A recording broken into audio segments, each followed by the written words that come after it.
Dragged onto a stage, accused of theft, Alara faced public humiliation, a pawn in a brutal poker game. She thought the silent high roller at her table was just another dangerous player. But when her cruel boss moved to strike, that man didn't just play his cards, he unleashed an army. Now claimed by the city's ruthless mafia boss, would she find freedom or a golden cage? The air in the Obsidian Club was a thick, cloying embrace of aged cigar smoke, the metallic tang of spilled champagne, and the sharp, expensive bite of several high-end colognes. It clung to Alara Vance's silk uniform, to the polished mahogany of the poker tables, to the very velvet draping the walls. Every exhale felt like drawing a little more of the club's sin and desperation into her lungs. Above, chandeliers glittered, not like stars, but like frozen tears, each crystal catching the low, intimate light of the room and distorting it into glittering, predatory eyes. The muted thrum of a jazz trio from the adjoining bar provided a deceptive soundtrack, a smooth, languid rhythm that belied the cutthroat reality unfolding at her table. Alara moved with practiced grace, her slender fingers a blur as they shuffled the deck. The cards, cool and slick against her skin, were an extension of her will, dancing under her precise command. She was a master of the craft, her movements economical, almost hypnotic, a testament to years spent perfecting an art she detested. 22 years old, with eyes the color of storm clouds and a mind that could dissect complex algorithms faster than most supercomputers, she was, in this gilded cage, merely a dealer. Prop. A pretty face to facilitate the ruin of others, a wave of profound, soul-aching despair washed over her, chilling her despite the oppressive warmth of the room. It was the familiar ache of seeing another mountain of chips exchanged, another fortune won or lost, knowing that none of it, not a single glittering coin, belonged to her, or could ever alleviate the crushing weight tethering her to this gilded hell. Her younger brother, Leo, lay in a sterile hospital room, his body fragile, his medical bills an Everest of impossible figures. Every precise shuffle, every practiced smile, was a frantic, desperate prayer that somehow she could earn enough to keep him alive. The thought was a raw, exposed nerve, a constant thrum beneath the surface of her carefully composed exterior. She was brilliant. Yes, but what good was brilliance when it couldn't buy insulin or a new lung? The men at her table were a gallery of the city's underbelly, a bloated real estate mogul with eyes that lingered too long on her décolletage, a slick-haired lawyer whose smile never reached his cold gaze, and a perpetually twitching man known only as the accountant, whose luck always seemed unnaturally good. Their gazes, heavy and possessive, crawled over her skin like invisible insects. She felt their weight, the casual disdain, the assumption of her availability. Each stare was a reminder of her predicament, a suffocating blanket of powerlessness. She was trapped, a beautiful bird with clipped wings, forced to sing for men who saw her as nothing more than an exotic pet. Suddenly, a heavy hand slammed down on the table, rattling the chips. "Dealer, another round." The real estate mogul, Mr. Thorne, barked, his voice thick with liquor and impatience. Alara's breath hitched, a tiny, almost imperceptible tremor running through her. She forced a polite, practiced smile. "Certainly, Mr. Thorne." Her voice was smooth, devoid of the panic coiling in her gut. She hated the way his eyes narrowed, scrutinizing her, as if looking for any sign of defiance. "Just deal the cards, Alara. Don't make waves." The mantra was a dull hum in her mind, constant reminder of the precariousness of her existence. One wrong move, one perceived slight, and the consequences in this place could be devastating. The Obsidian Club wasn't just a poker den. It was Silas Blackwood's kingdom. And Silas was a king who ruled with an iron fist wrapped in velvet. She felt his presence before she saw him, a ripple of unease that spread through the room like a cold draft. Silas emerged from the shadows near his private office, a lean, predatory figure in a perfectly tailored charcoal suit. His dark hair was slicked back, revealing a sharp, almost cruel jawline. His eyes, the color of chipped ice, swept across the room, missing nothing. He paused, his gaze briefly snagging on Alara at her table. It was a look that promised nothing good, a cold appraisal that stripped her bare and found her wanting. Alara's pulse quickened. Silas didn't need to speak to convey his displeasure, his ownership. His presence alone was a threat, a constant reminder that she was merely a cog in his illicit machine, easily replaceable, easily crushed. She remembered the last time he disciplined a dealer who'd been caught skimming, a whispered word to his heavy-set enforcers, a brief, muffled struggle in the back alley, and then silence. The dealer was never seen again. The memory sent a shiver down her spine, a desperate, chilling fear for Leo, who was utterly dependent on her. Her small apartment, with its peeling paint and the faint smell of damp, felt like a distant, faded dream. Here, under the glare of the chandeliers, with the predatory whispers and the suffocating pressure of her debt, every breath was a struggle. She was a prisoner, bound by financial chains, dealing away her youth, her intellect, her very soul. As she dealt the next round, the cards felt heavier in her hands, each one a stone added to the burden on her shoulders. The world outside this club, a world of sunlit parks and libraries filled with knowledge, felt impossibly far away. She was sinking slowly but surely into an abyss she saw no escape from. Then a sudden, almost imperceptible shift in the atmosphere. A hush fell over the room, deeper than usual, like the brief, pregnant pause before a storm. The jazz music seemed to fade into the background. Alara looked up, her gaze drawn instinctively towards the entrance, a flicker of uneasy premonition stirring in her gut. She hadn't seen anyone enter, hadn't heard the door. Yet the air had undeniably changed. Her heart gave an inexplicable, violent lurch. Something or someone was about to enter her world, and she knew, with a certainty that chilled her to the bone, that her quiet, desperate life was about to be irrevocably, violently altered. The air in the Obsidian Club had already been thick with the scent of money and desperation, but then a heavy velvet door swung inward, and a new fragrance, sharp and impossibly clean, cut through the cloying musk. It was the scent of expensive, understated cologne, of power that didn't need to shout. Every head turned, not in curiosity, but in almost primal recognition of dominance. Giovanni Moretti had arrived. Alara's breath caught, a tiny, involuntary hitch in her chest. She hadn't seen him enter, yet suddenly, he was simply there. He moved with an effortless grace that belied his imposing physique, a predator in his natural habitat. His black suit, impeccably tailored, seemed to absorb the ambient light, casting him in an aura of shadow even amidst the glittering chandeliers. Silver threaded through his dark hair at the temples, a stark contrast that only sharpened the severity of his profile. His eyes, the color of a winter storm sky, swept over the room, pausing briefly on each face, weighing, assessing, dismissing. When they finally landed on Alara, a jolt, electric and unsettling, went through her. It was a gaze that saw through her, not merely at her, stripping away her practiced composure, exposing the raw nerve of her fear and the flicker of her intelligence beneath. He didn't speak. He didn't smile. He simply walked to the empty seat at her table, the most coveted spot, and pulled it out with a soft scrape of wood against plush carpet. A hushed reverence had fallen over the other players, the usual boisterous laughter and clinking of glasses replaced by an almost reverent silence. Alara felt the heat rising in her cheeks, a strange flush that had nothing to do with embarrassment and everything to do with the dangerous magnetism radiating from him. He was a force, an undeniable, terrifying force.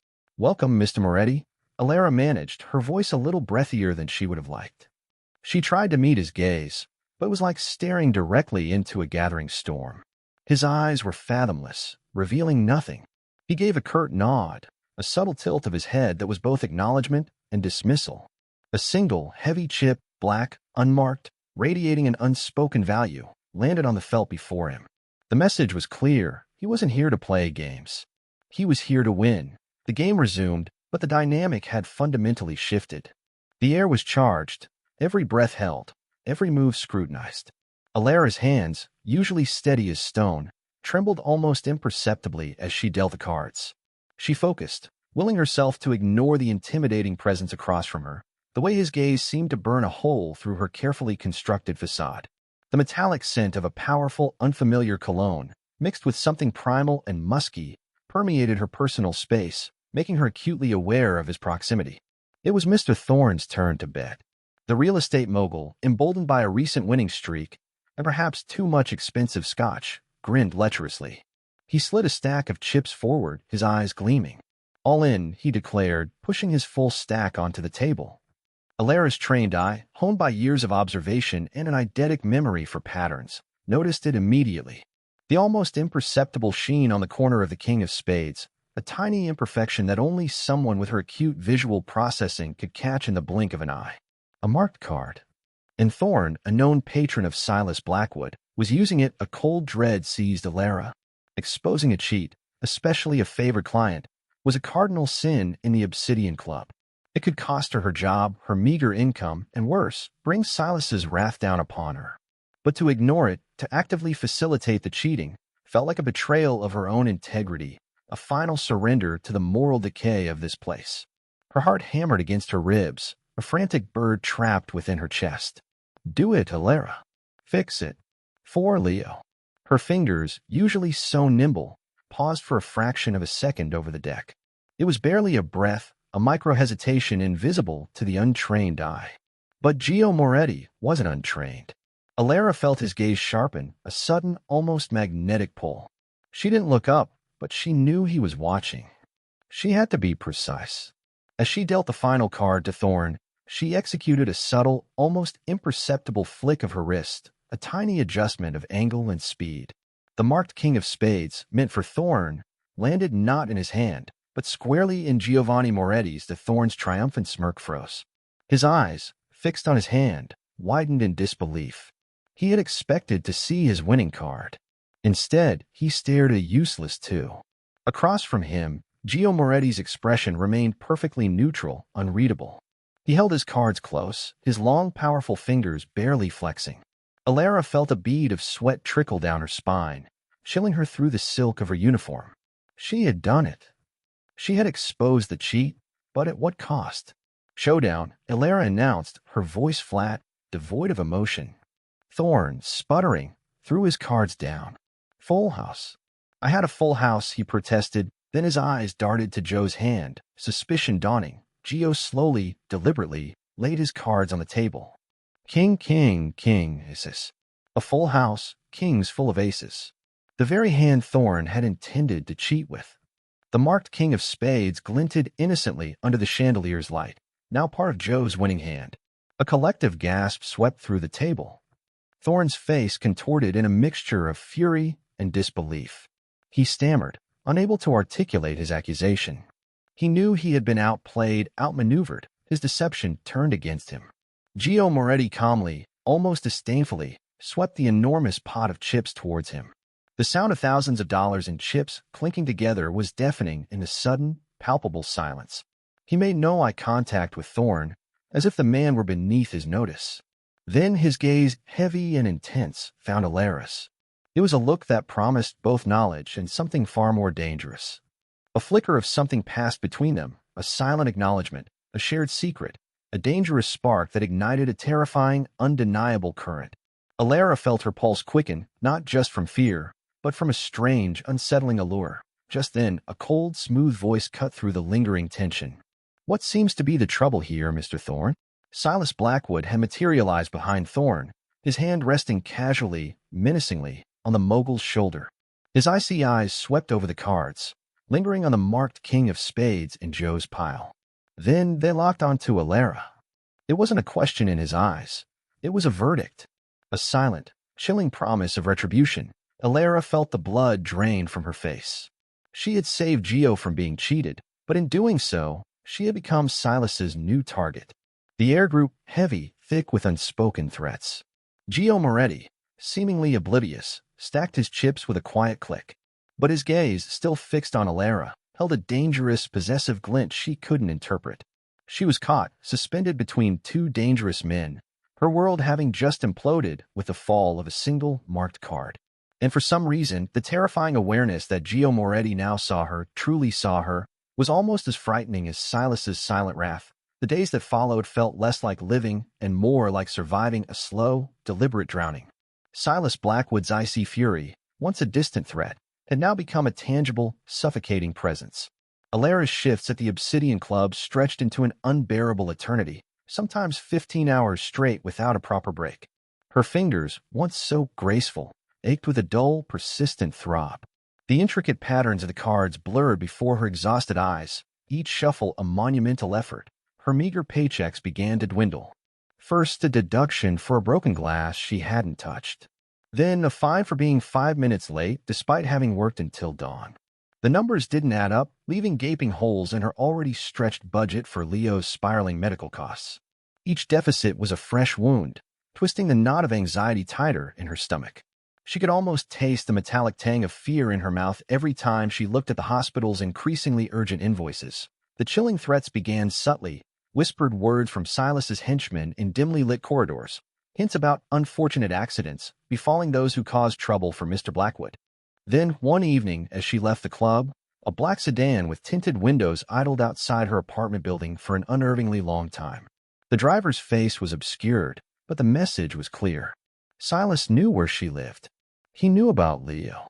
The thought sent a violent shiver down her spine, cold dread that settled deep in her bones. Leo? Her innocent, fragile brother. He was the only tether to sanity, the only reason she endured. And now he was Silas's weapon against her. Desperate, Alara spent every waking moment outside the club frantically searching for alternatives. She scoured job boards, applied for tutoring positions, even considered selling some of her late mother's modest jewelry, a sterling silver locket, a pair of pearl earrings that were more sentiment than value. But every door slammed shut. Her work history was limited to the club, a red flag for any legitimate employer. Her skills, while exceptional, were niche, not easily transferable to a world that didn't involve high-stakes gambling and shadowy figures. She even swallowed her pride and tried to approach a loan shark, only to be met with a leering refusal that made her skin crawl. The world outside the Obsidian Club, once a beacon of hope, seemed to conspire with Silas, pushing her back into his suffocating embrace. Amidst this relentless torment, strange things began to happen. A pristine first-edition copy of a rare game theory treatise, a book she had long coveted but could never afford, appeared mysteriously on her doorstep one morning, no sender's address. Its leather binding was supple, the pages smelling faintly of old paper and new knowledge. Her fingers traced the elegant title, a tremor running through her. Who could have sent this? It was almost immediately followed by an email notification from Leo's hospital. A substantial, anonymous payment had been made to his account, covering a week's worth of intensive care. Alara stared at the screen, confusion warring with a fragile, dangerous flicker of hope. She knew deep in her gut who was behind it. Giovanni Moretti. It had to be him. But why? What did he want? The gifts, while undeniably helpful, felt like golden shackles, a silent declaration of interest that both unnerved and strangely fascinated her. She remembered his piercing gaze from that night at the poker table, the way he had looked at her, truly seen her, in a way no one else ever had. Was this a game to him? Another high-stakes gamble? She was merely a pawn. The power imbalance was staggering, terrifying, yet a tiny, desperate part of her wondered if this dangerous man might somehow be her unlikely savior. The culmination of her torment came on a particularly brutal Tuesday night. The club was thinning out, the last few gamblers nursing their drinks. Alara, bone-weary and aching, was wiping down her table when Silas Blackwood appeared beside her. He moved with a chilling silence, his expensive shoes making no sound on the plush carpet. The lingering smell of stale cigar smoke seemed to intensify around him. "Trouble, Alara?" he purred, his voice a low, oily caress that made her skin prickle. He was too close, his presence invasive. She could feel the heat radiating from his body, the subtle tension in his posture. "No, Mr. Blackwood." "Everything is fine," she replied, forcing her voice to be steady, even as her heart hammered a frantic rhythm against her ribs. She gripped the rag tighter, her knuckles white. "Oh, I don't think so." His hand shot out, not violently, but with a deliberate, possessive slowness closing around her forearm. His grip was surprisingly strong, bruising, anchoring her to the spot. "You see, Alara, you made me look foolish. And in this business, that's a very expensive mistake." His thumb rubbed a slow, revolting circle against her skin, a terrifying display of ownership. "You owe me. And everything you have, everything you are, belongs to the Obsidian Club. Perhaps even to me." His eyes gleamed with a predatory hunger, the unspoken threat of what he intended to do clear in their depths. The thought of his touch, his ownership, sent a wave of nausea through her. She tried to pull away, a silent gasp escaping her lips, but his grip only tightened, a steel vise around her arm. Panic flared, cold and sharp. She was trapped, utterly alone, at his mercy. The jazz music from the bar seemed to swell, then fade, leaving her isolated in a suffocating bubble of fear. Her breath hitched. She squeezed her eyes shut, bracing for something. Then a subtle shift in the air, a drop in temperature, a sudden, almost imperceptible displacement of sound. Silas's grip instantly, violently loosened. His eyes snapped open, a flicker of raw fear crossing his face before he could mask it. Alara opened her eyes, her gaze following his, and froze. Giovanni Moretti stood in the archway of the main hall, framed by the dim, opulent lighting, his silhouette an imposing, unyielding monolith against the softer glow. He hadn't made a sound. He hadn't spoken a word. Yet his mere presence, an aura of lethal, unspoken power, had instantly frozen Silas in his tracks. Joe's Winterstorm eyes were fixed on Silas's hand, then on Alara's still reddening forearm. There was no anger on his face, no obvious threat, just a terrifying surgical calm that was far more menacing than any outburst. Silas, visibly pale beneath his tanned skin, cleared his throat, forcing a sickly smile. "Mr. Moretti, pleasure. Just a private conversation with my employee." He released Alara's arm as if it had suddenly burned him, stepping back hastily, creating a respectful, almost fearful distance. Gio didn't reply to Silas. His gaze, heavy and unyielding, moved from Silas to Alara, assessing her, as if silently asking if she was harmed. Alara felt a strange, heady rush, fear mixed with an undeniable, dangerous relief. He had come. He had seen. Joe's voice, when it finally broke the heavy silence, was low, a rumble that vibrated through the floorboards, cutting through the jazz music like a razor. "Alara." A word. It wasn't a request. It was an order, delivered with an authority that left no room for defiance. Alara nodded, her legs feeling strangely weak. She glanced at Silas, whose face was now a mask of barely contained fury, his eyes promising hell. But for the first time in weeks, she felt a flicker of something other than despair. She felt seen. And perhaps truly, truly protected. She followed Gio away from Silas, towards a quiet, secluded alcove. The air around Gio felt colder, sharper, yet paradoxically safer. He turned to face her, his height utterly dominant, casting her in his shadow. "Silas Blackwood is a dog," he stated, his voice devoid of emotion, "and he thinks he owns you." "He is mistaken." Alara swallowed hard, her voice barely a whisper. He knows about Leo. He's cutting my pay. I can't." Gio held up a hand, silencing her. "Your brother's care will be fully covered. All of it. Indefinitely." Alara's head snapped up, hope fierce and blinding, surging through her. "But there are conditions." His eyes, cold and unwavering, pinned her. "You will work for me. Directly. Your intellect is wasted dealing cards for thugs. You will live in my penthouse. It is secure. You will be safe there. Protected." The words hung in the air, a dangerous bargain veiled in an offer of salvation. Her brother's life, her safety, her freedom from Silas, all tied to this powerful, mysterious man. She would be stepping out of one cage and into another, albeit one lined with velvet and gold. The power imbalance was stark, undeniable. She would belong to him, in a way Silas had only threatened.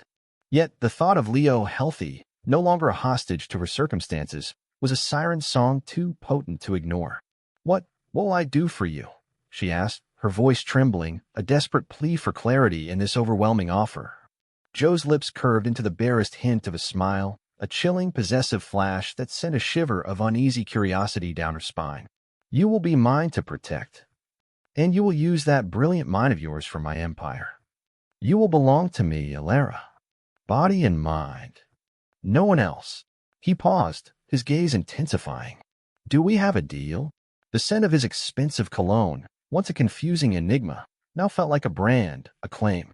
Alara looked into his dark, unfathomable eyes, knowing this was not a choice, but a lifeline. A dangerous, beautiful, terrifying lifeline. "Yes," she whispered, the word a soft surrender. "We have a deal." The moment the words left her lips, she felt a strange, profound shift. The suffocating weight of desperation didn't entirely vanish, but it was replaced by something new, the unsettling, thrilling awareness of being owned, and the terrifying certainty that her life, once her own to lose, was now inextricably bound to Giovanni Moretti. She wondered if she had just saved herself, or merely traded one abyss for a deeper, more dangerous one. What would it truly mean to belong to a man like him? The black armored SUV, silent as a predator, slipped through the rain-slicked streets of the city. Inside, Alara sat rigid in the plush leather seat, the scent of expensive upholstery and Giovanni Moretti's enigmatic cologne filling the space. He sat across from her, a dark, imposing figure, his profile etched against the glittering canvas of Manhattan's skyline. The only sound was the hushed hum of the engine and the rhythmic swish of the wipers against the relentless downpour. She clutched the small duffel bag, her entire life, reduced to a few meager belongings on her lap. Her mind replayed Joe's chilling words. "You will belong to me, Alara. Body and mind. No one else. Fear, stark and raw, twisted in her gut, yet beneath it a tiny, defiant flicker of hope for Leo's future. They ascended higher and higher, the city lights shrinking below them until they were mere scattered jewels. The elevator, encased in dark, polished wood and brushed steel, ascended with astonishing speed and silence, bypassing floors with an almost arrogant disregard. When the doors finally parted, it wasn't into a bustling lobby, but a vast, silent expanse of polished marble and glass. Gio stepped out first, his movements fluid and purposeful. Ilara followed, her worn shoes feeling ridiculously out of place on the immaculate floor. The penthouse was breathtaking. Panoramic windows stretched from floor to ceiling, offering a dizzying, godlike view of the city, now a shimmering tapestry of diamonds under the rain. The space was minimalist, yet undeniably luxurious. Dark, rich woods, supple leather furniture in shades of charcoal and cream, abstract art adorning the walls. It smelled of cedar, old money, and an almost clinical cleanliness. But despite the opulence, it felt cold, stark, utterly devoid of warmth. A fortress, not a home. "This is your room." Joe's voice, a low timbre, broke the silence. He gestured towards a door at the far end of a discreet corridor. "Your brother's medical updates will be delivered to you here. Anything you need, speak to Mrs. Petrova, the housekeeper. She will ensure your comfort. My staff is discreet. You are safe here." His gaze lingered on her for a moment, a silent, unsettling promise that both thrilled and terrified her. Then, with another curt nod, he disappeared down a separate wing, leaving her alone in the cavernous silence. Ilara stepped into her room. It was larger than her entire apartment, a sanctuary of muted tones and plush textures. A king-size bed dominated the space, covered in silken sheets. A walk-in closet, an en-suite bathroom with a rainfall shower, and a private sitting area overlooking the city. She ran a hand over the cool, smooth surface of a marble dresser. This was a cage, certainly, but a gilded one. A very, very expensive cage. The stark contrast between this luxury and Leo's precarious existence gnawed at her. She felt a surge of guilt, then a wave of exhaustion, so profound it blurred the edges of her vision. For Leo. The mantra was a desperate anchor in a sea of overwhelming sensory input. This is for Leo. The first few days were a blur of awkward silences and tentative observations. Ilara felt like an interloper, a phantom drifting through the silent, meticulously maintained spaces of the penthouse. Mrs. Petrova, a stern but kind-eyed woman with silver hair pulled into a severe bun, was a constant, almost invisible presence, ensuring Ilara's needs were met without intrusive questions. The security detail, silent men in dark suits, moved through the hallways like shadows, their gazes watchful, but never aggressive. Ilara spent her mornings in the small, sunlit study, delving into the game theory books Gio had provided, or the ones she'd brought from her meager collection. It was a refuge, a place where her mind could stretch, unfettered by the demands of the poker table.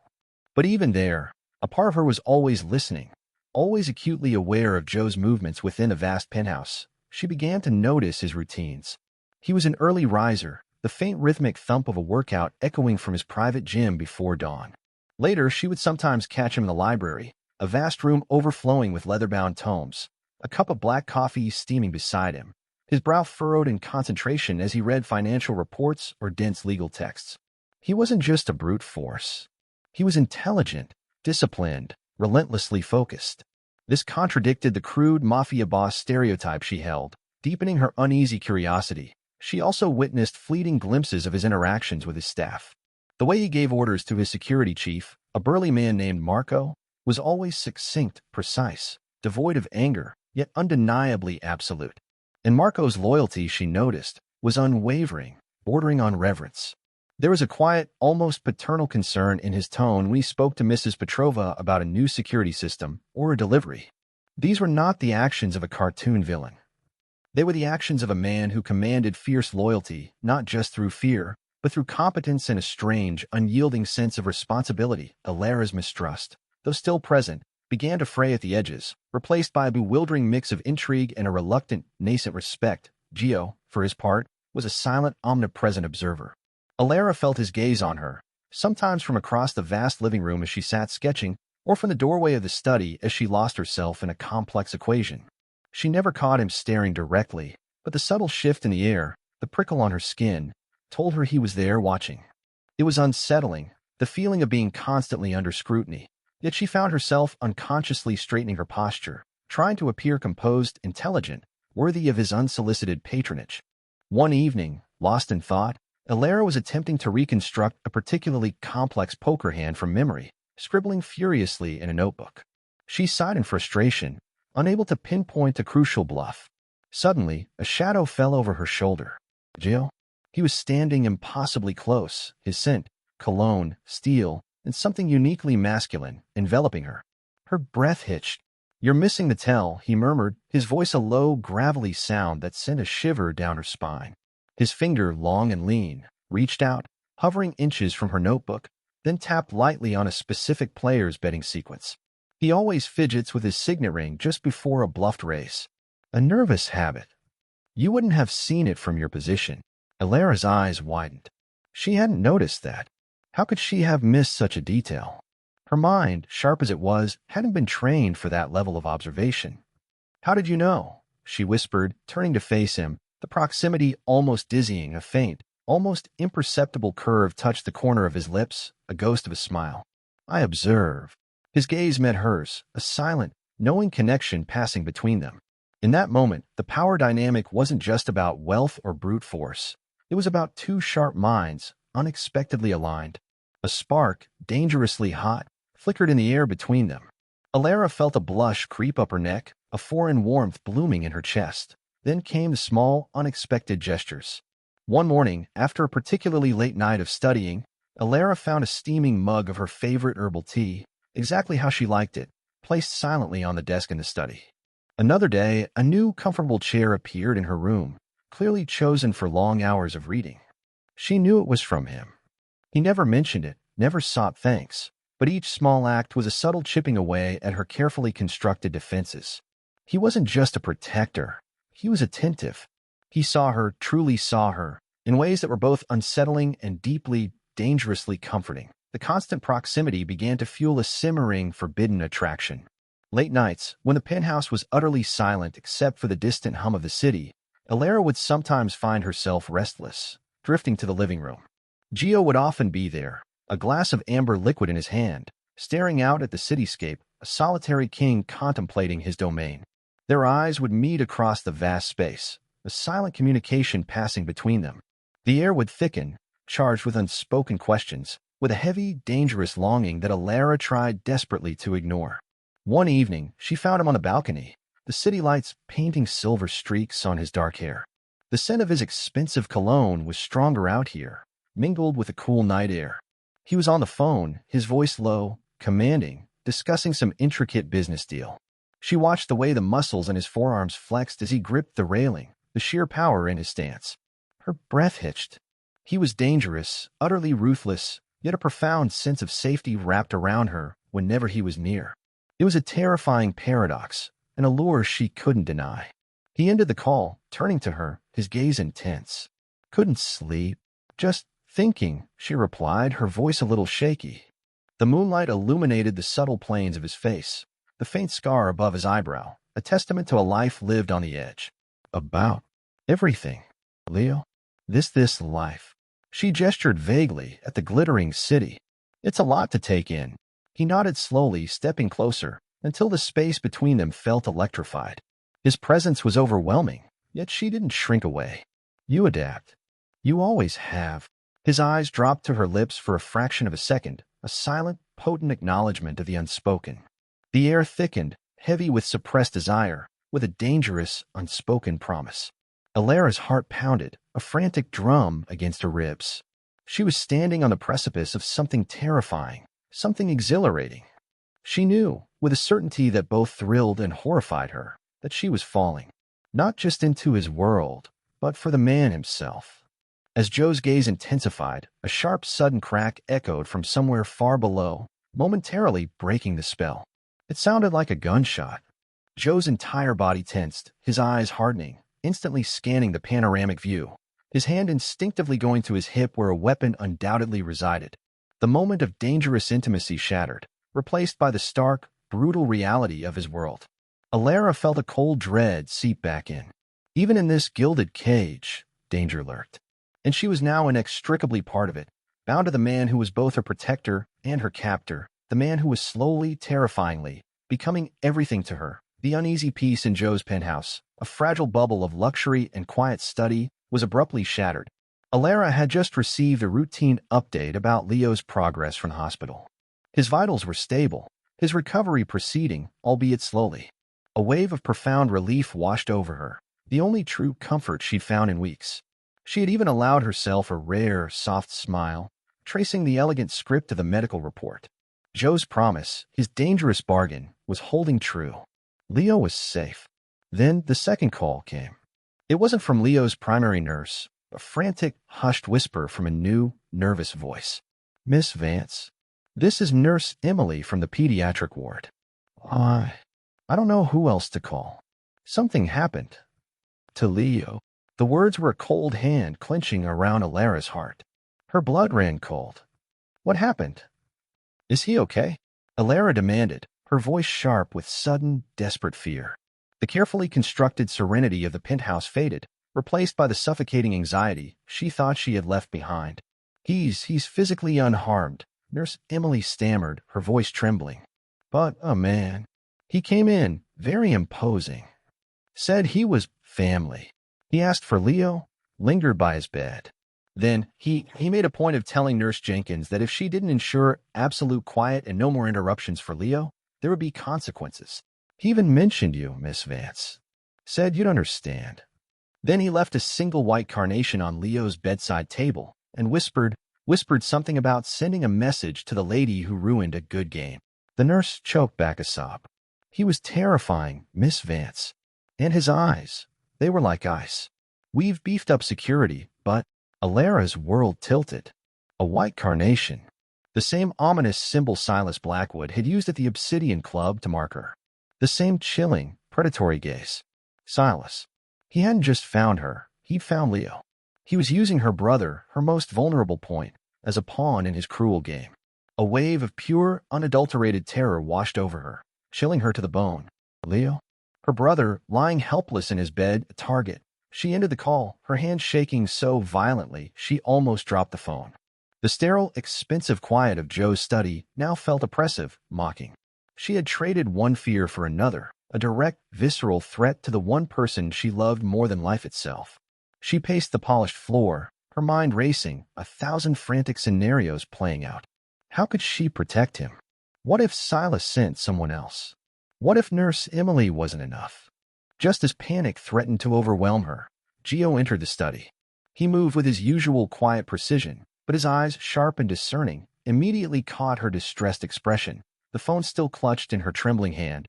His entire demeanor shifted, hardening, his gaze piercing. "Alara, what is it?" His voice was low, a quiet command that nevertheless held an edge of dangerous concern. "Silas," she managed, her voice cracking. "He sent someone. To Leo. At the hospital. A message." A white carnation. Her breath hitched, tears stinging her eyes. "He knows, Gio. He knows about Leo. He threatened them. He threatened my brother." Joe's face, usually so impassive, hardened into a mask of cold, lethal fury. His jaw clenched, a muscle jumping beneath his skin. The air around him seemed to drop several degrees, radiating a palpable chill. "He dares," he murmured, the words not a question, but a chilling statement of intent. His eyes, the color of a winter storm, were now truly freezing. He moved to his desk, pulling out a slim, dark phone, its lines clean and devoid of any frivolous features. "Marco?" He barked into the receiver, his voice tight, controlled, but laced with an unmistakable undercurrent of barely suppressed violence. "Hospital. Pediatric ward. St. Jude's. A white carnation. Find out who sent it. Find out who delivered it. I want every single detail. Then, I want the man who sent it to regret the moment he thought of touching anything that is mine." His gaze flicked to Alara, a silent, possessive promise in their depths. "Do not kill him. I want him to suffer. Understand." A muffled assent came from the other end. Gio ended the call, his hand still gripping the phone tightly. He looked at Alara, his eyes softening almost imperceptibly, a hint of fierce protectiveness replacing the raw fury. He will not touch Leo again. The absolute certainty in his voice, the chilling ruthlessness of his command, simultaneously terrified and deeply reassured Alara. She saw in that moment the true, unvarnished power of Giovanni Moretti. He wasn't just wealthy. He commanded armies, wielded influence like a weapon, and exacted justice with a terrifying, silent efficiency. Her fear for Leo was still a sharp, aching wound, but was now wrapped in a strange, grudging sense of security. Less than an hour later, another call came through. This time, it was Marco, Joe's security chief, his voice calm, efficient, conveying information without emotion. Gio listened, his expression unreadable, occasionally nodding or offering a terse grunt. Alara watched him, her breath held tight, desperate to know what was happening, yet dreading the answer. The scent of cold metal and suppressed violence seemed to permeate the room, even though Gio remained perfectly still. When Gio finally ended the call, he turned to her. "The man who delivered the flower," he began, his voice flat, "is a low-level enforcer for Silas. Goes by the name Snake." He confessed. Silas gave him specific instructions to make his presence known, to mention your name, and to leave the carnation. He was not to physically harm Leo, merely to instill fear. A flicker of something that might have been grim satisfaction crossed Joe's face. "Snake has been adequately convinced that interfering with my affairs, or your family, is a very, very bad idea. He will not be a problem again." Alara swallowed, her throat dry. "And Silas?" Joe's eyes narrowed. "Silas will receive his own message. One he will understand." There was a cold, calculating promise in his tone that sent a shiver down her spine. The efficient brutality of his world, glimpsed from this safe distance, was both horrifying and undeniably effective. She didn't want to imagine what adequately convinced meant for Snake, or what message Silas would receive, but she knew, with a terrifying certainty, that it would be severe and permanent. Later that evening, as the city glittered outside the penthouse windows, an anonymous news alert flashed across Joe's large monitor in the living room, a brief, unsourced report of a minor incident at a warehouse district on the city's outskirts, involving a fire and unforeseen structural damage to a property recently acquired by Silas Blackwood. There were no casualties reported, but the financial damage was extensive, a significant blow to Silas's burgeoning legitimate ventures. Gio watched the report, a faint, almost imperceptible smirk touching his lips. He glanced at Alara, who was staring at the screen, her heart pounding. She understood. This was Joe's message. A calculated, precise strike, aimed not at human life, but at Silas's empire, a direct retaliation for his transgression against Leo. It was a terrifying display of power, a swift and ruthless act that solidified Joe's status as a force to be reckoned with. Alara felt a strange mix of emotions. A profound, almost overwhelming sense of relief that Leo was truly safe, that Silas had been put in his place. A grudging admiration for Joe's ruthless efficiency, his ability to protect her and her family without exposing her to the direct violence. But also a deep, unsettling fear of the world she now inhabited, a world where such brutal, decisive actions were simply the cost of doing business, the price of protection. She looked at Gio, standing tall and silent by the window, his profile etched in shadow. He was a dangerous man, a king in a world of shadows, but he was her dangerous man. He had drawn a line in the sand, a clear boundary that no one dared cross. Silas had learned that lesson today. And Alara, watching the distant glow of the warehouse fire against the city sky, realized with chilling clarity the truly dangerous stakes of her new life and the formidable, terrifying, yet undeniably reassuring power of the man who had claimed her. She was safe, yes, but at what cost to her soul? And what other dangers lurked in the shadows of Joe's world, waiting for their turn to strike? The aftershocks of Silas's message to Leo and Joe's brutal, swift retaliation settled over the penthouse like a heavy shroud. Alara found herself grappling with a profound paradox. Her terror for Leo had been assuaged, replaced by an even deeper, more complex fear of the man who had orchestrated such decisive, unyielding vengeance. Yet beneath that fear, a nascent emotion stirred, a fierce, protective warmth that defied logic. She was tethered to a world of violence, but she was safer than she had ever been. And that safety came from him. This unsettling realization, combined with the intimacy forced by their shared living space, had begun to chip away at her carefully constructed emotional walls. She found herself watching Gio, not with wary mistrust, but with a desperate, growing need to understand. Who was this man who moved with the grace of a panther and the mind of a chess master, who dealt in both ruthless destruction and silent acts of profound care? The image of the white carnation, a silent promise of terror, was now overshadowed by the image of the burning warehouse, a terrifying, undeniable testament to his protection.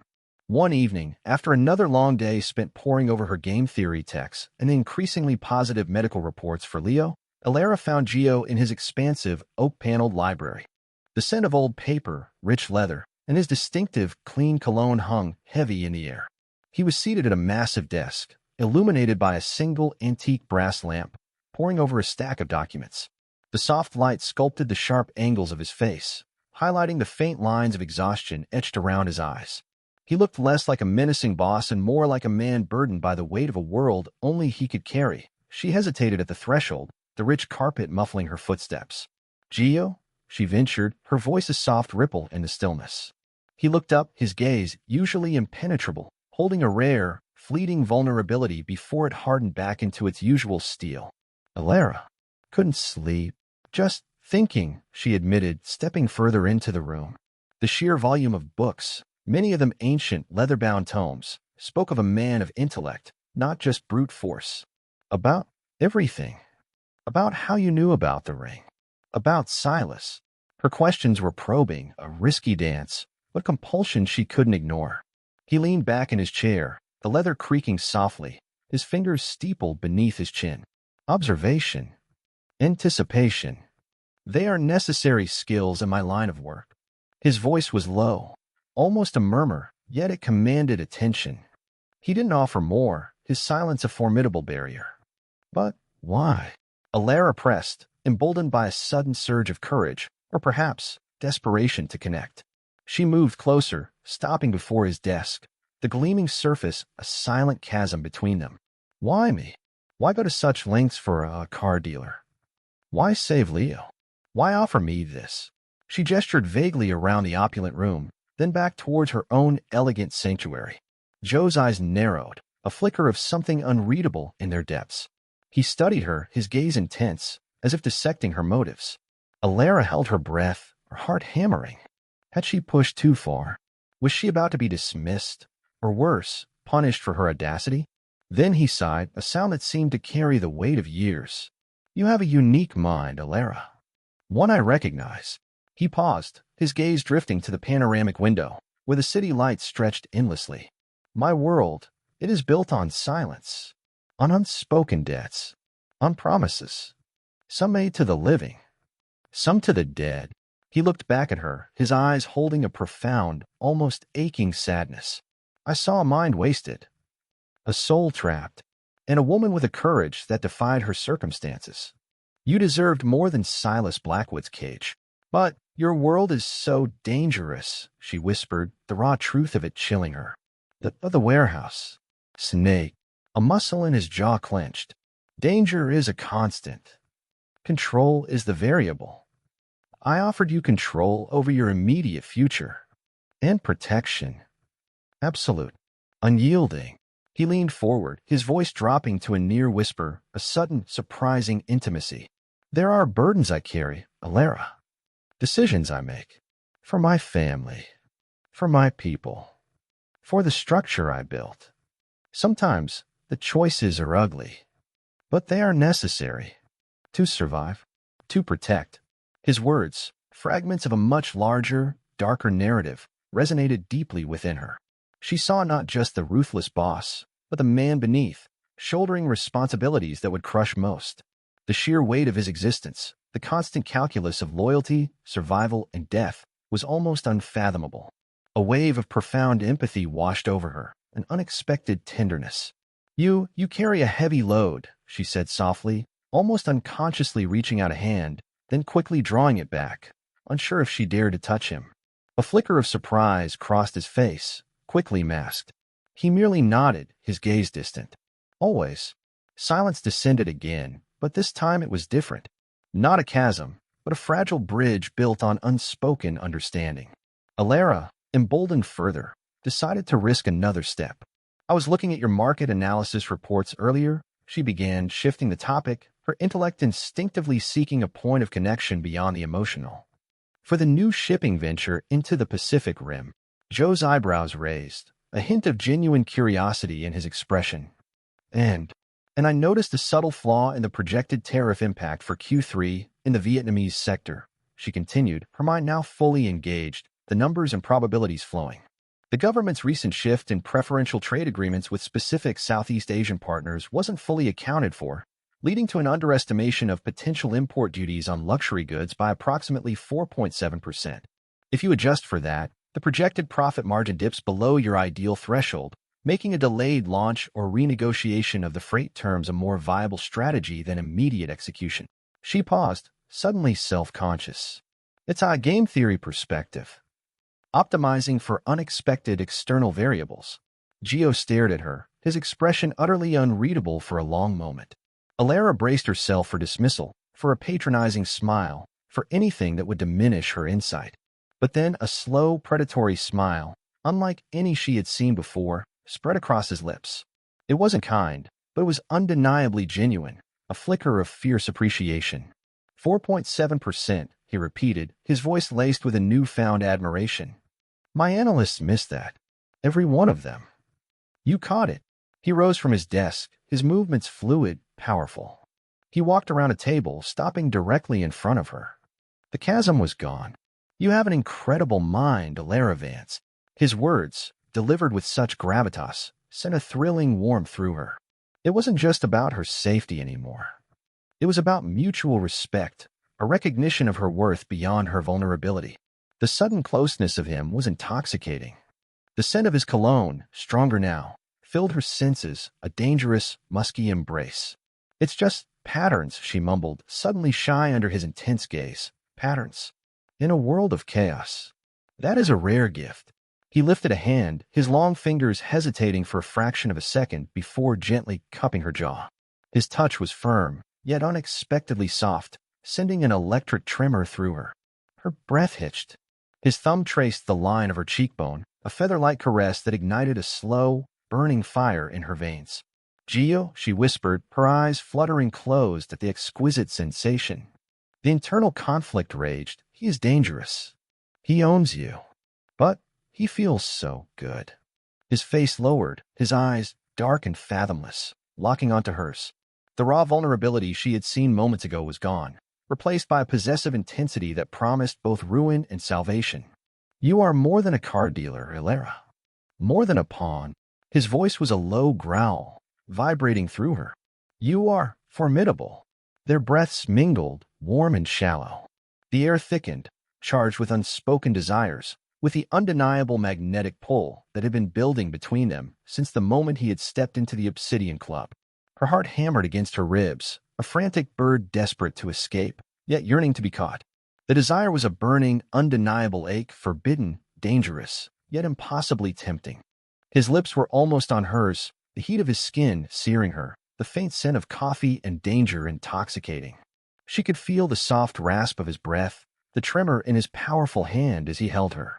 It was a moment suspended outside of time, a universe shrinking to just them, just this breath, just this impossible proximity.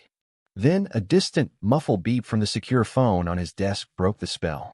The sudden intrusion of his world, a stark reminder of his responsibilities, of the vast, dangerous empire he commanded. Joe's eyes, heavy with unspoken desire, squeezed shut for a fraction of a second. He pulled back slowly, reluctantly, the touch of his hand lingering on her skin before he dropped it. The abrupt absence of his warmth left her feeling cold, bereft. He turned towards the desk, picking up the phone, his jaw tight, his expression once again unreadable. Alara stood there, trembling, her lips tingling from the ghost of a kiss that had never quite landed. The barriers between them had been shattered, the chasm bridged, if only for a fleeting, dangerous moment. She knew, with a certainty that both thrilled and terrified her, that the unspoken desires between them were now irrevocably unleashed, and that the next time, there would be no going back. The fragile warmth that had begun to blossom between Alara and Gio felt like a cruel illusion. Just as her carefully constructed walls had started to crumble, just as she dared to believe in a different kind of safety, a different kind of future, Silas Blackwood struck. His method was insidious, his target precise, Leo. It began with a seemingly innocuous email. An urgent, anonymous alert from a concerned citizen about the deteriorating conditions at St. Jude Hospital, specifically mentioning the pediatric ward. Alara's stomach clenched. She remembered Silas's veiled threats, his cruel insinuation that he had leverage over the hospital. A cold dread seeped into her bones, chilling her from the inside out.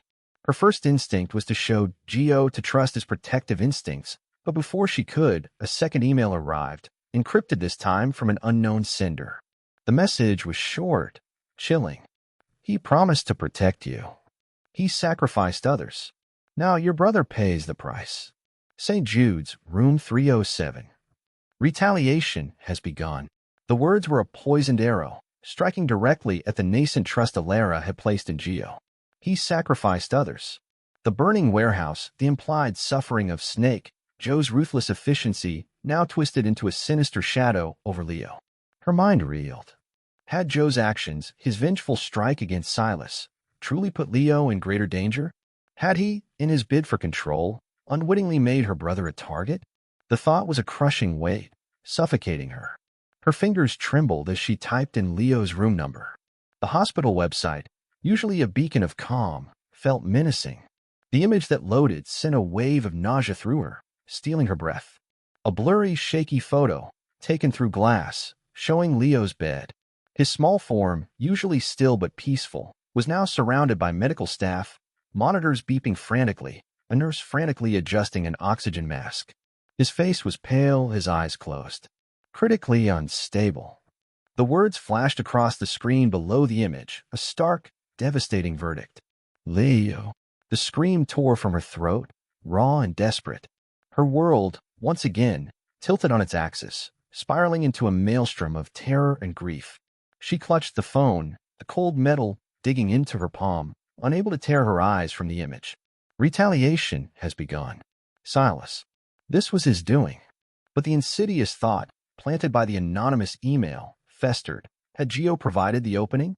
Just then, Gio walked into the study, his presence a dark, imposing silhouette against the afternoon light. He took one look at her ashen face, the trembling phone, and the shattered composure she usually maintained. His eyes narrowed, instantly assessing the crisis. Alara. What's wrong? He demanded, his voice sharp with immediate concern, closing the distance between them in a few powerful strides. She stumbled back, clutching the phone protectively against her chest, as if it contained a piece of her fragile soul. Don't touch me, she cried, her voice choked with tears and a burgeoning, blinding rage. You did this. Your war. Your vengeance. You put a target on my brother's back. Gio froze, his expression hardening. What are you talking about? He tried to reach for the phone, his hand extended, firm and steady.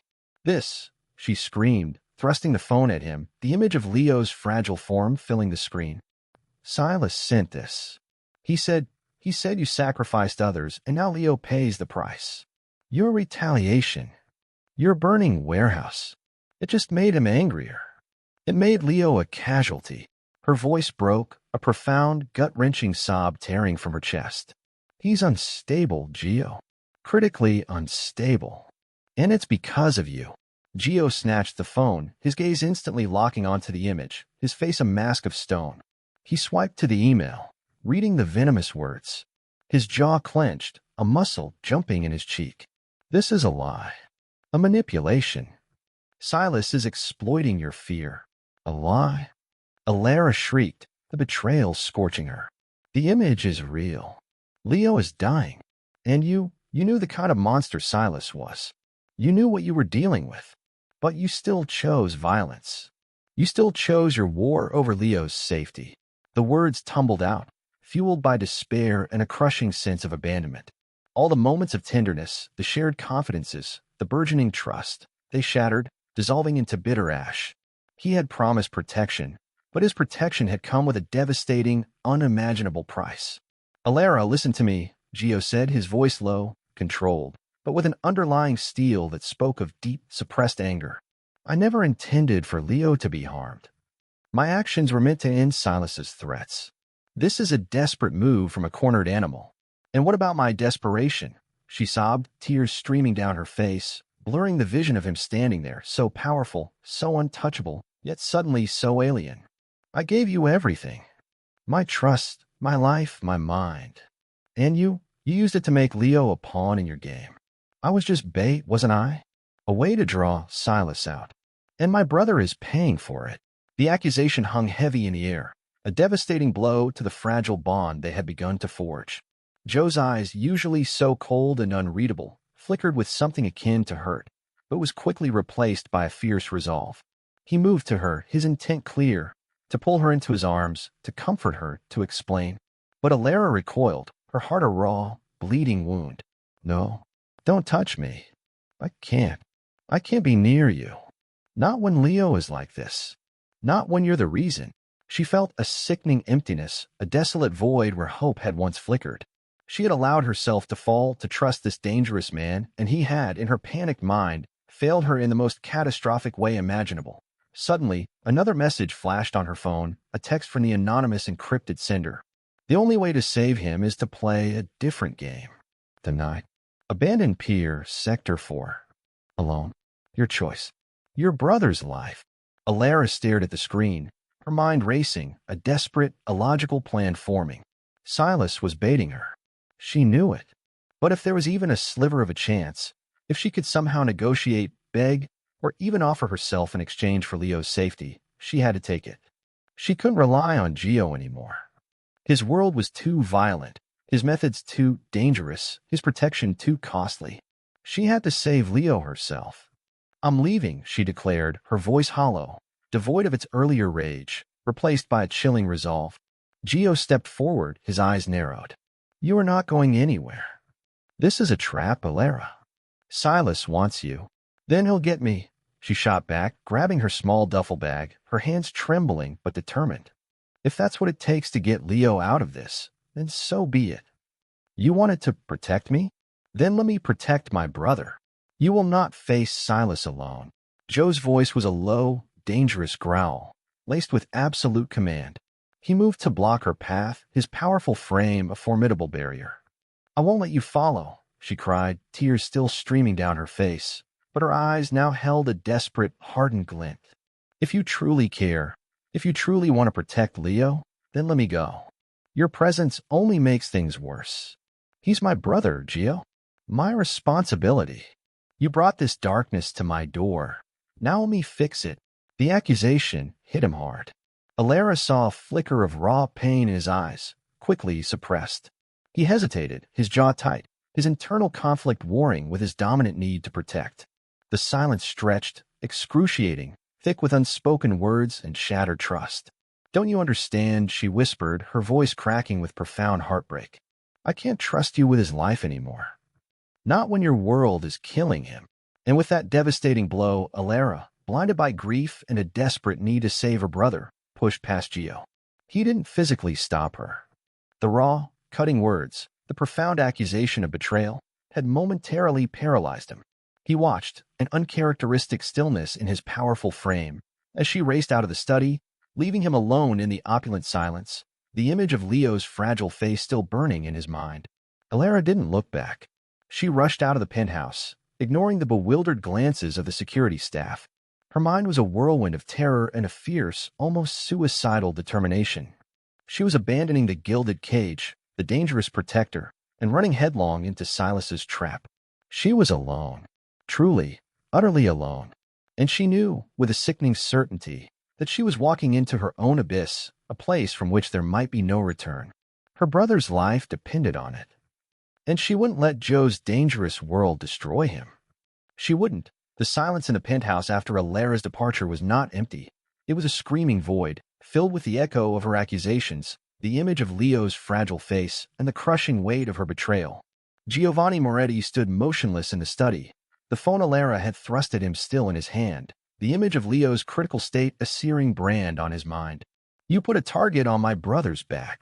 Your world is killing him. Each word was a poison dart, striking at the very core of his carefully constructed reality. For a long moment, a primal, untamed rage simmered beneath his granite exterior. How dare she question his intent? How dare she accuse him of sacrificing Leo, the very child he had gone to such lengths to protect? But then the cold, analytical part of his mind, the part that had built an empire from nothing, kicked in. He wasn't just angry, he was dangerous. His gaze swept over the phone screen, lingering on the blurred photo, then on the anonymous email.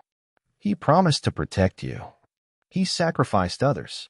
Now your brother pays the price. Trap. An insidious, masterful manipulation designed to rip Alara away from his protection, to drive a wedge of mistrust between them. Silas. That manipulative rat. He hadn't just made a move. He had orchestrated a symphony of psychological warfare, leveraging Alara's deepest fear. The critically unstable status for Leo, was it real or another cruel lie? Joe's blood ran cold. Real or not, the threat was potent, the emotional damage inflicted, devastating. Alara, in her raw desperation, had walked straight into a spider's web. His initial shock gave way to an inferno of protective fury, a cold, calculated rage that promised annihilation. Silas Blackwood had crossed a line that, even in Joe's dark world, was sacred. He had threatened an innocent child and manipulated the woman Gio had, in his own silent, possessive way claimed. He would pay. Dearly. Marco. Joe's voice, when it finally ripped through the silence, was a low, dangerous growl, devoid of any discernible emotion, yet vibrating with lethal intent. He didn't wait for an answer, already striding towards a communication center he maintained in his private office, a place of screens and hushed voices. The penthouse, usually a bastion of quiet luxury, transformed within minutes into a command center. Screens flickered to life, displaying citywide surveillance feeds, traffic patterns, and communication intercepts. Gio moved with a terrifying, single-minded focus, his orders sharp, precise, delivered with an authority that left no room for question. Trace Alara Vance's phone. Every signal. Every possible route to Sector 4 Pier, he barked at a grim-faced tech. Give me the hospital's internal security feeds for Leo Vance's room. 10 minutes before the photo was sent. I want to know who entered. Who left? Who planted the seed of doubt? His voice was a steel trap, snapping shut on every detail. He knew. He knew Silas wouldn't physically hurt Leo, not directly. That would be too messy. Too direct. Silas aimed for psychological torment, for collateral damage that would break Gio by breaking Alara, a quick-thinking analyst. His fingers flying across a keyboard, pulled up the hospital footage. Joe's eyes, narrowed to dangerous slits, watched as a shadowy figure, wearing a fake ID badge, slipped into Leo's room. The figure quickly tampered with an IV bag, then adjusted a monitor to show a rapidly plummeting heart rate before snapping a quick photo. A subtle manipulation. A cruel, calculated lie. But a lie powerful enough to shatter Alara's world. Joe's jaw clenched, a vein throbbing in his temple. The raw anguish on Alara's face, the desperate accusation in her voice, it all flooded back, twisting into a tighter knot of fury. Confirmed. Silas's men are setting up at Pier 4. Minimal resistance, likely just enough to look like a confrontation, then they'll vanish, leaving Alara for Silas, Marco reported, his voice tight. They want you alone, boss. They'll get me, Gio snarled, grabbing his tailored coat, the hidden weight of the combat-grade handgun a familiar comfort against his side. And then some. The black armored Maserati, a beast of Italian engineering, tore through the rain-swept streets of the city. Gio was at the wheel, his knuckles white against the dark leather, the speedometer needle flirting with illegal speeds. Marco, a silent, imposing figure, rode shotgun, relaying intel. Joe's personal guard, 2 SUVs full of heavily armed men, peeled off, taking strategic positions to flank the pier, ready to move in on his signal. He knew Silas wanted him alone, exposed. He would give him that illusion, and then rip it to shreds. His mind was a blur of tactical calculations, strategic maneuvers, and a primal, almost savage need for vengeance. The betrayal in Alara's eyes, the profound despair that had driven her from him, it fueled his every move, every surge of adrenaline. He would not fail her.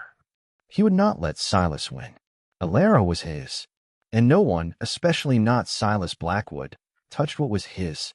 Meanwhile, at the abandoned Pier 4, Alara shivered, not just from the cold night wind whipping off the murky water, but from a profound, soul-deep dread. The air smelled of rust, brine, and something metallic, like stale blood. The pier itself was a skeletal ruin, rotting planks groaning underfoot, cranes looming like iron gargoyles against the bruised, cloudy sky. Her heart hammered against her ribs, a frantic, desperate rhythm. She had been so sure this was the only way, the only path to save Leo. Now, standing here, utterly alone in the desolate expanse, a sickening realization began to dawn. She had been utterly, catastrophically foolish. A figure emerged from the deeper shadows of a rusting container, his silhouette unnervingly familiar. Silas Blackwood. He stepped into the dim, flickering light cast by a single bare bulb hanging from a rusty crane. His smile was a ghastly parody of triumph, stretching across his face, his eyes gleaming with malicious satisfaction. Well, Alara Vance, Silas drawled, his voice echoing eerily in the vast space. He was flanked by two burly men, their faces obscured by ski masks, heavy firearms held loosely at their sides. So the little car dealer comes to save her brother. How touching. Alara's breath hitched. Where is he, Silas? What have you done to Leo? Her voice was raw, thin, barely a whisper against the wind. Silas chuckled, a cold, reptilian sound. Leo? Oh, your dear brother is quite fine, actually. A little fright, perhaps. Nothing that a dose of pure, unadulterated fear couldn't fix, courtesy of our mutual friend, Mr. Moretti's heavy-handed tactics. He savored her gasp, her sudden comprehension. The photo, the email, a masterpiece, wouldn't you agree? Pure psychological warfare. Designed to make you run from your protector. To come directly to me. Alone. Betrayal, sharp and agonizing, tore through Alara. Not from Gio, but from Silas's cruel manipulation. The anger she had hurled at Gio, the despair she had felt, it had all been a carefully crafted lie. She had played right into Silas's hands, a puppet on his strings. She felt a profound, burning shame, a sickening blend of terror and regret. You bastard, she spat, her voice laced with venom. Indeed. Silas's smile widened, revealing teeth that seemed too white in the gloom. And now, my dear Alara, you are mine, to deal with as I see fit. A pretty little prize to finally send a message to Giovanni Moretti. A message he will never forget. He raised a hand, and his two masked thugs began to advance, their heavy boots thudding ominously on the decaying planks. Alara backed away, her heart pounding a desperate rhythm. There was no escape. She had run from safety, from the one man who truly would have protected her, and delivered herself into the hands of a monster. Despair, cold and absolute, washed over her. Gio, I'm so sorry. Just as the first thug reached for Alara, a deafening roar split the night. Tires screeched, metal shrieked. A black Maserati, sleek and menacing, burst through the dilapidated gates of the pier, its headlights cutting through the fog like twin blades. It fishtailed to a violent halt, the engine snarling, and before the dust could settle, the driver's side door flew open. Giovanni Moretti emerged, a dark, avenging angel, his silhouette framed by the searing headlights. He was no longer the composed CEO, no longer the quiet observer. This was the Mafia boss, unleashed, raw, and utterly lethal. His eyes, fixed on Silas and his men, glowed with a terrifying, cold fury. Silas. Joe's voice, a primal roar, echoed across the pier, laced with an intensity that promised only death. She is mine. Silas's smug grin vanished, replaced by a flicker of genuine fear. Moretti, you came alone. Did I? Joe's lips curled into a terrifying, humorless smirk. He moved with impossible speed, his hand already on the combat-grade handgun holstered at his hip. Before Silas or his men could react, Gio fired. Once, twice. The night exploded into chaos. Gunfire ripped through the air, splintering wood, sparking off rusty metal. One of Silas's masked thugs crumpled, a dark stain spreading on his chest. The other, startled, fumbled with his weapon. Get Alara! Gio bellowed, his voice cutting through the din suddenly from the shadows. 3 more SUVs roared onto the pier, their doors flying open. Joe's elite guards, silent and efficient, poured out, moving with practiced precision, their weapons raised. This was no mere rescue. It was an execution. Alara, stunned, watched the terrifying spectacle unfold. Gio was a whirlwind of controlled violence, moving with a predator's grace, firing, ducking, always advancing.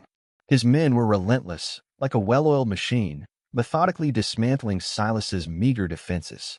The sheer overwhelming force of Joe's response was breathtaking, terrifying, and utterly, profoundly reassuring. Silas, realizing his trap had become his undoing, screamed orders, but his voice was drowned out by the thunder of gunfire.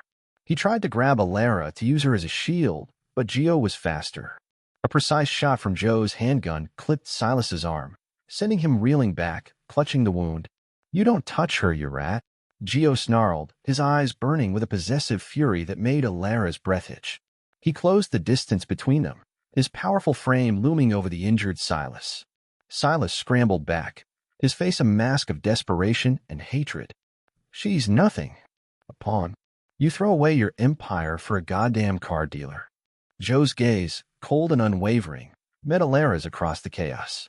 In her eyes, he saw terror, yes, but also a burgeoning awe, a glimmer of profound understanding. He wasn't doing this for his empire. He was doing this for her. She is my world. Joe's voice was a low, lethal whisper that somehow cut through the remaining gunshots as his men efficiently dispatched the last of Silas's thugs. He raised his handgun, its dark barrel gleaming in the dim light, aimed directly at Silas's head. Silas's eyes widened in abject terror. No, Moretti. Don't you dare. The authorities. Gio didn't flinch.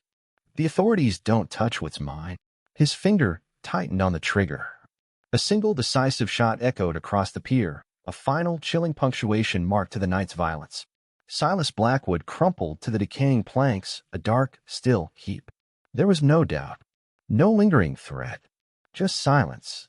Alara stared, her heart pounding a frantic, victorious beat. The air, thick with the smell of gunpowder and blood, suddenly felt lighter. The oppressive weight of Silas's terror, of her despair, had lifted.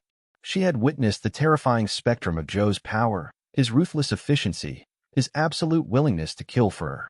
And in that moment, seeing the unholy calm settle over his face as he looked at Silas's lifeless form, she understood. This wasn't just about saving her. It was about reclaiming her, about asserting his absolute, dangerous devotion. He had burned the world, if necessary, to keep her safe. Gio dropped his gun, the clatter loud in the sudden, echoing silence. He turned, his gaze sweeping the now secured pier, then locking onto Alara. His eyes, still blazing with a dangerous light, softened almost imperceptibly as they met hers. He strode towards her, his movements powerful, purposeful. Alara stood frozen, trembling, a kaleidoscope of terror and fierce love warring within her. She was terrified of the man who had just orchestrated such brutality, yet utterly, undeniably drawn to the unwavering protection in his gaze.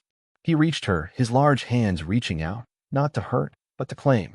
He pulled her into his arms, crushing her against his hard, powerful chest. The scent of gunpowder, his cologne, and something raw, undeniably masculine, filled her senses. She buried her face in his shoulder, her body shaking with the force of the adrenaline, the terror, and the profound, overwhelming relief. Alara, he murmured, his voice rough, thick with an emotion she couldn't quite decipher, but it sounded like relief, like triumph, like ownership. His arms tightened around her, a steel cage that suddenly felt like the safest place in the world. He was breathing heavily, his heart thudding against her ear, a strong, steady rhythm.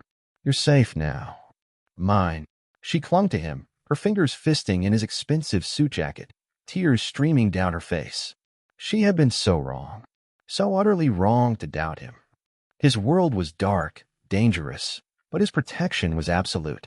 And in his arms, amidst the echoes of gunfire and the chill of the night, Alara knew, with a certainty that settled deep into her soul, that she had never been more fiercely loved, more completely claimed.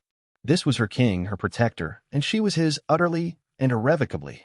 The roar of the Maserati was the only sound that broke the night's lingering tension as Gio sped away from the pier. Alara was still pressed against his side, his arm a steel band around her, anchoring her to him. The scent of gunpowder and sea salt clung to them both, a brutal perfume of the night's violence. Her body trembled uncontrollably, a delayed reaction to the terror, the adrenaline, the absolute, chilling finality of Silas's end. She hadn't dared to look back at the pier, at the still forms, at the dark stain on the decaying wood. But the image of Gio, a lethal avenging angel, firing that last, decisive shot, was burned into her mind. His grip tightened, possessive and reassuring. Are you hurt? He murmured, his voice a low rumble against her hair, rough with an emotion she couldn't quite decipher. And no, she whispered, her voice a fragile thing, barely audible. Just cold, and terrified, and profoundly, overwhelmingly relieved, and utterly, utterly ashamed of her earlier accusations. He pulled her closer, his hand coming up to cup the back of her head, pressing her face against his chest. The rhythm of his heart, strong and steady, was a lifeline in the chaotic storm of her own emotions.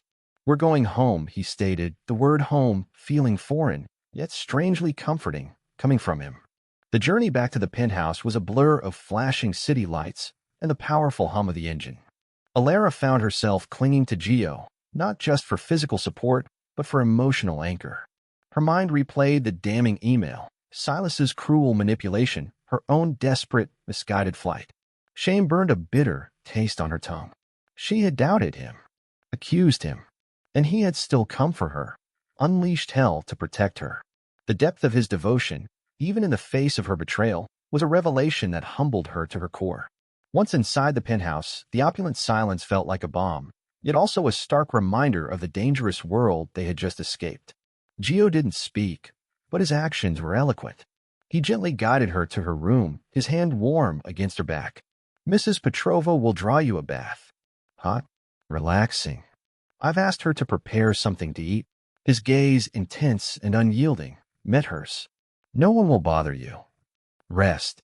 He left her then, and Alara, shivering despite the warmth of the room, allowed Mrs. Petrova to lead her to the en-suite bathroom. The hot water of the bath was a shock to her senses, scalding away the chill of the night, the lingering scent of smoke and fear. She sank into it, closing her eyes, tears finally, silently falling. Her body still trembled, but it was a tremor of release, of emotional exhaustion, not fear. He saved me. The thought was a soft, recurring prayer in her mind. He truly saved me. Later, wrapped in a plush robe, a mug of steaming chamomile tea warming her hands, Alara found Gio in the living room. The city lights glittered through the panoramic windows, a stark contrast to the darkness she had just experienced. He was on the phone, his voice low, commanding, his back to her. She heard snippets of his conversation, loose ends, no witnesses. Ensure a message is delivered to all remaining associates of Blackwood. A lesson. Severe. Permanent. He ended the call, his jaw tight, his expression hard, a testament to the dark satisfaction of a task ruthlessly completed. He turned, his gaze softening almost imperceptibly as it landed on her. "Feeling better?" Alara nodded, moving to sit on the edge of the plush sofa opposite him. "Thank you. For everything." She paused, the words of apology heavy on her tongue. "Gio, I am so sorry. For what I said. For doubting you. I was terrified for Leo. Silas, he knew exactly what to say to break my trust." Her voice cracked, shame burning anew. Gio crossed the room, sitting beside her on the sofa. The proximity was instant, overwhelming. He took the mug from her trembling hands, setting it on the coffee table. Then he reached out, his powerful hand cupping her cheek, his thumb gently stroking her skin. His touch was firm, grounding, yet infused with an unexpected tenderness that made her heart ache. "He exploited your greatest weakness," Gio said, his voice a low, steady rumble that bypassed her ears and settled deep in her soul. "Your love for your brother. It was a calculated, insidious move. Your reaction was understandable. Human." His eyes, dark and fathomless, held hers, wiping away any lingering doubt, any shred of her self-recrimination. "I should have anticipated he would target Leo directly, psychologically. That was my oversight. Not yours. But the email, the photo." Leo was unstable, she whispered, the image still haunting her. "A manipulation," Gio confirmed, his voice laced with cold fury for Silas's treachery. "A cleverly executed deception. My team confirmed Silas's man tampered with his foreign monitors, creating the illusion of distress, then quickly reversed it. Leo was never in true physical danger, only psychological distress from the intrusion. He's stable, recovering well. Nurse Emily reported he's asking for his favorite cartoon show." The words were a profound balm to Alara's ravaged heart. Leo was truly safe. A wave of intense relief, so potent it felt like a physical ache, washed over her. She buried her face in Joe's shoulder, a choked sob escaping her. He held her close, his arms a strong, protective cage, his scent of steel and expensive cologne a comforting anchor. "I won't let anyone touch him again," Gio vowed, his voice a low, fierce growl that reverberated through her. "Or you. Ever." His possessiveness, once a source of uneasy fear, now felt like the most secure, potent form of love she had ever known. In the days that followed, the process of healing began. Alara received daily, transparent updates on Leo's full recovery, His playful calls a constant source of joy that slowly erased the trauma of the peer. Gio, true to his word, ensured Leo received the best medical care money could buy, discreetly settling every bill, ensuring his future health was secure. Meanwhile, in the shadows of the city, Joe's world continued its brutal, efficient restructuring. News reports, often vague and quickly suppressed, spoke of the sudden, unexplained disappearances of key figures linked to Silas Blackwood. Small, struggling criminal enterprises, once under Silas's thumb, mysteriously dissolved or were quietly absorbed into the vast, intricate network of the Moretti family. Joe's presence in the underworld, once formidable, now became an undisputed, terrifying legend. The world, both legitimate and illicit, understood the consequences of crossing Giovanni Moretti, and more importantly, the sacred boundaries of what he claimed as his. Alara found Gio in his library one afternoon, reviewing a complex series of acquisition documents for a legitimate tech company. He looked up, his gaze softening as he saw her. The faint lines of exhaustion around his eyes were still there, but they seemed less pronounced, softened by a hard-won peace. The council approved the new medical research initiative, he informed her, a subtle hint of satisfaction in his voice. For children's chronic illnesses.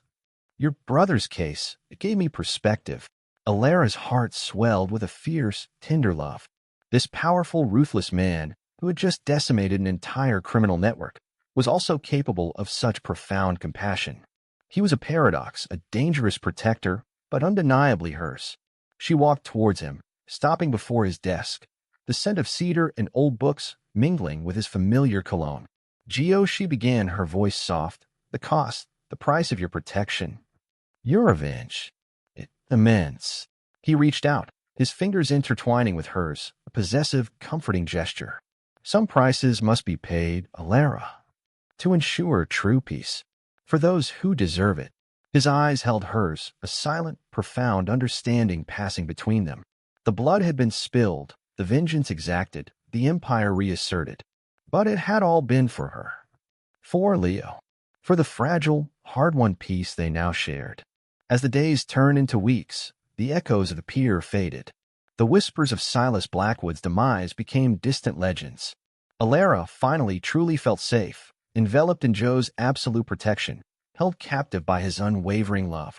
The scars of her past remained, but they were now fading, slowly healing under the unwavering, watchful gaze of the man who had traded an empire for her peace.